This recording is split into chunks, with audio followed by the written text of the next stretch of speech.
इसके बाद इनका तीसरा तर्क है जो थोड़ा सा जटिल है, इसको बड़े ध्यान से आप समझिएगा कि ईश्वर की सत्ता सिद्धि के लिए दो वस्तुओं से हम तुलना कर सकते हैं, या मैं कहूं एक वस्तु और दूसरी तरफ ईश्वर, हम इस तरीके से तुलना कर सकते हैं। एक तरफ मान लीजिए कोई वस्तु है, जो वस्तु है टेबल, और दूसरी तरफ ईश्वर है। तो टेबल की सत्ता मानसिक होने के साथ साथ वास्तविक भी होगी। मतलब ये है कि मैं टेबल का वर्णन कर सकता हूं अपने दिमाग से, या मैं कहूं अपनी भाषा से, इसलिए टेबल की सत्ता मानसिक हो गई, मन में बनने वाली हो गई, या योग दर्शन के अनुसार कहूं विषयाकार प्राप्त करता है टेबल का मन, इसलिए मन की सत्ता मानसिक स्तर पर हो गई। दूसरी बात, मैं टेबल को छू करके भी देख सकता हूं, इसलिए भी टेबल की कैसी सत्ता है, वास्तविक सत्ता सिद्ध होती है। तो ये बात समझ में आई होगी कि टेबल की मानसिक और वास्तविक सत्ता है। ठीक ऐसे ही क्या ईश्वर की मानसिक और वास्तविक सत्ता है? तो कई कहेंगे नहीं है और कई कहेंगे है। तो यहीं पर वो है वाली बातों में आते हैं संत एंसलम। तो कहते हैं कि ईश्वर की मानसिक अवस्था, या मैं कहूं ईश्वर की मानसिक सत्ता है। कैसे मानसिक सत्ता है? तो कहते हैं कि ईश्वर से बृहत्तर सत्ता अकल्पनीय है। इसका मतलब हुआ कि जितना सारा ब्रह्मांड है उतनी बड़ी सत्ता है जिसकी हम क्या कर रहे हैं, मानसिक स्तर पर अपना आकार निर्मित कर रहे हैं। इसलिए मानसिक स्तर पर ईश्वर की सत्ता सिद्ध है। ठीक है, पहली बात। दूसरी बात है, क्योंकि मानसिक स्तर का आकार ईश्वर के जितना नहीं हो सकता, जिसको हमने ईश्वर माना, सारा ब्रह्मांड उसको हमने ईश्वर माना, तो मन की स्थिति तो छोटी हो जाएगी। मन तो छोटा सा है कि मस्तिष्क के आकार के जैसा है, इसलिए मन में तो ईश्वर नहीं आ सकता।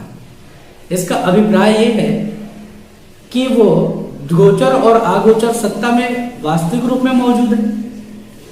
इसका अर्थ यह भी हुआ कि ईश्वर टेबल के जैसे मानसिक स्तर पर भी हमें दिखाई दे रहा है, और टेबल जिस प्रकार हमसे बाहर होकर दिखाई देता है, ठीक ऐसे ही पूरा का पूरा ब्रह्मांड भी हमें वास्तविक रूप में नजर आता है। इसलिए क्या है, ईश्वर की सत्ता सिद्ध है। ठीक है, तो आशा कर रहा हूं ये समझ में आया होगा आपको। 3 तर्क ईश्वर सिद्धि के संबंध में जो संत एंसलम ने दिए हैं। ठीक है, आगे देखिए इस पर। तो ये विचार है। अगर इस पर कुछ समझ ना आया होगा तो आप कमेंट कर दीजिएगा, मैं कमेंट में आपको आंसर कर दूंगा। ठीक है, या मेरे नंबर पर आप कॉल करके भी मुझसे पूछ सकते हो। इसके बाद हम इस पे आलोचना पे आते हैं। इसकी आलोचना की गई, संत एंसलम के विचार की आलोचना। तो सबसे पहले एक व्यक्ति हुए गैलीलो ने इनकी आलोचना की है। तो गैलीलो का बहुत प्रसिद्ध कहते हैं कल्पना से कल्पित विचार की सत्ता सिद्ध होती है, ईश्वर की नहीं। मतलब ये हुआ, ईश्वर की कल्पना हमारे मन में है, और अगर ईश्वर की कल्पना हमारे मन में है तो ईश्वर विषयक विचार की सत्ता सिद्ध हो रही है, ईश्वर की सत्ता सिद्ध नहीं हो रही। जरा समझो कि टेबल है, तो टेबल तो वास्तविक में है ना, उसको हम छू करके देख रहे हैं, महसूस कर रहे हैं, किंतु ईश्वर वास्तविक रूप में हमें नजर नहीं आता, वो बाह्य सत्ता के रूप में हमें नजर नहीं आता। हम ब्रह्मांड की सारी वस्तुओं को देखते हैं, छू लेते हैं, किंतु सारे ब्रह्मांड के वस्तुओं को हम छू नहीं सकते, इसलिए अवास्तविक रूप में उसकी सत्ता हम मानते हैं।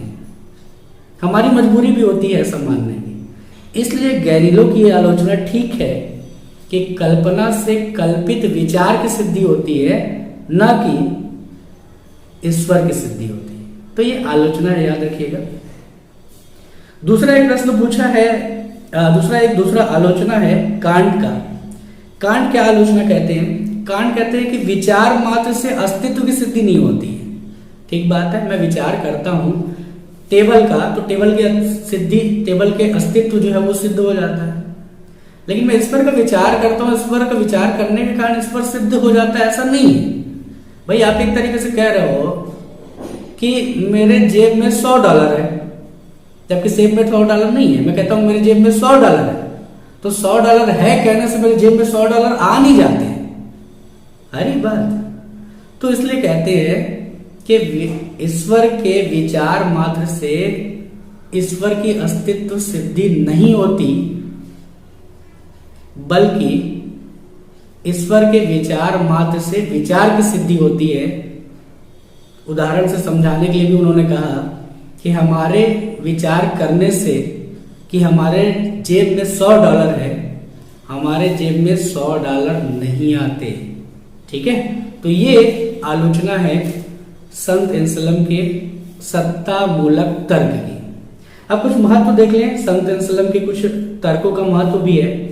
तो सबसे बड़ा महत्व है कि संत एंसेलम ने प्रभु यीशु के वचनों पर आधारित होकर अनेक प्रश्नों का उत्तर तार्किक दृष्टि से दिया। इसका अभिप्राय है कि उन्होंने धर्म को स्थापित करने में बड़ा एक योगदान दिया होगा।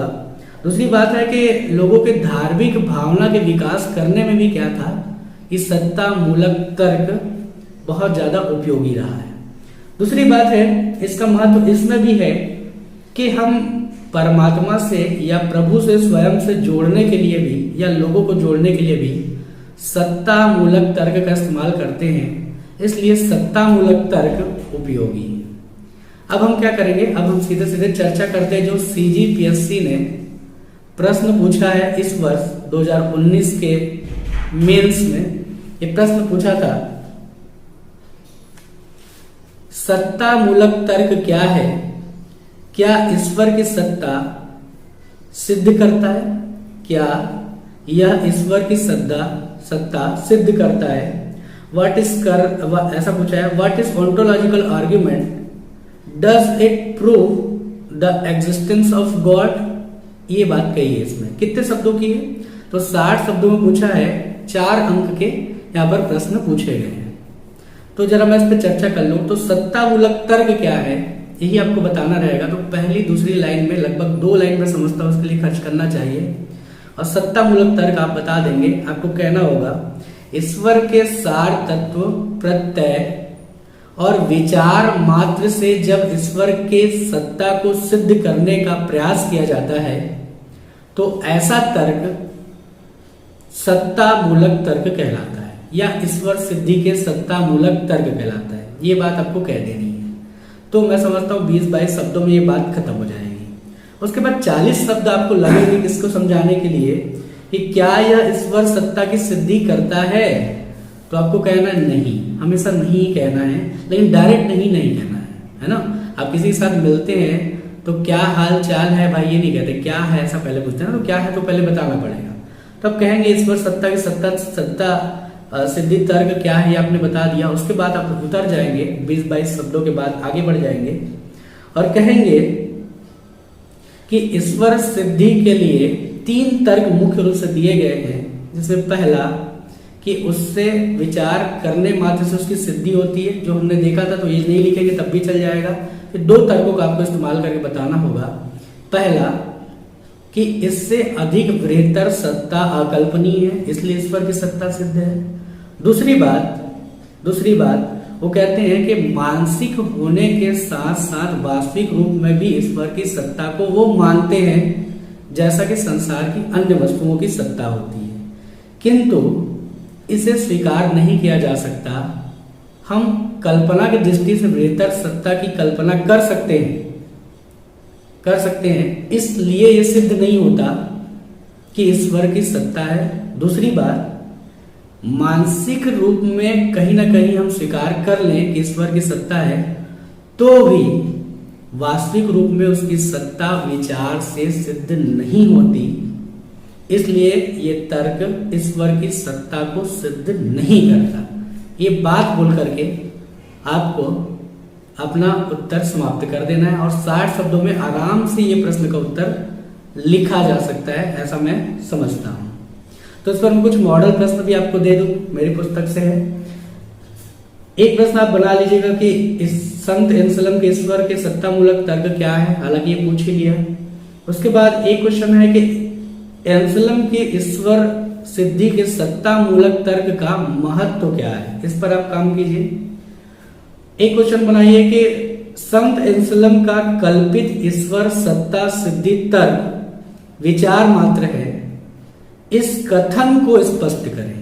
इस पर आप प्रश्न बनाइए। ये जो होगा शब्द सीमा इसकी 100 होगी, इसके पहले वाले प्रश्न की शब्द सीमा 60 होगी। इसके बाद एक प्रश्न और कर लीजिए 100 शब्द का। अच्छा है ये प्रश्न, संत एंसलम के ईश्वर सिद्धि के सत्ता मूलक तर्क का आलोचनात्मक परीक्षण करें। इतने पर आप काम कर लेंगे तो आपको संत एंसलम पर बार बार काम करने के कारण आपको सत्ता मूलक तर्क बहुत बेहतर तरीके से समझ में आ जाएगा। तो आशा करता हूं आपको ये वीडियो पसंद आया होगा, आपको ये तार्किक बातें समझ में आई होंगी, और अगर नहीं आई है तो आप कमेंट कीजिएगा या आप मेरे नंबर पर कॉल करके मुझसे पूछ लीजिएगा और मैं आपको समझाने की कोशिश करूंगा। हालांकि मैं ये बात बिल्कुल अच्छे से जानता हूं कि पाश्चात्य दर्शन स्वयं से पढ़ पाना संभव नहीं होता है, जहां तक मैंने यही देखा है, क्योंकि मैंने भी अपनी जब तैयारी की तो मैं भी पाश्चात्य दर्शन स्वयं से नहीं समझ पाया था। भारतीय दर्शन लगभग मुझे समझ में आती थी। तो इसलिए मैं आपको कहूँगा कि पाश्चात्य दर्शन किसी योग्य टीचर से ज़रूर पढ़िए। और अभी तो लॉकडाउन की स्थिति है इसलिए थोड़ा मुश्किल है, किंतु मैं फिर भी कोशिश करूँगा अपने लेवल से आपको पाश्चात्य दर्शन के जटिल टॉपिक्स समझाता रहूँ। बस आज के वीडियो में इतना ही, अगले किसी वीडियो में मिलते हैं, तब तक के लिए बहुत बहुत